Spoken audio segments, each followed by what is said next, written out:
Wow, last round na ng MCL mga kaibigan at ang kalaban namin ay Munton. Bakit naman Munton? Ano ba to? Ang hirap nyo naman talunin, baka iban kami. Magpe-Freya ako kasi malakas ako mag-Freya. 21 matches, 38% win rate. At least mas mataas ako ng konti sa taong to. Lagi nga akong sinasabihan ng mga kasama ko na wag na daw ako mag-Freya kasi di daw ako marunong. Papracticing ko tong hero na to, tas pag nag-top global ako sa Freya, hindi ko kayo papansinin lahat. Content, love you tripping, sample rap nga. Mane, pinirito nga mane.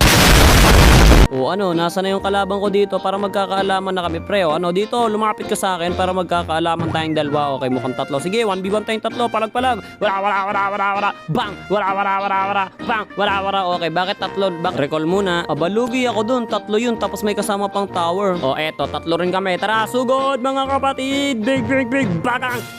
Wasa. Ano, sabay alis na parang nating hapin. Subukan nyo mag-def, magiging katapusan na ng kinabuhi nyo. Teka lang naman, pera, nahihilo ako. Pakilusin nyo ako. Sige, palag dito. Hula. Bagang. Wala. Bang. Wala. Napakarami ko naman. Sige, magkaguluhan ulit tayo dito. Ultik. Teka lang naman, kaibigan. Nakakahilo naman kasing bigsanan yan. Babang. Wala.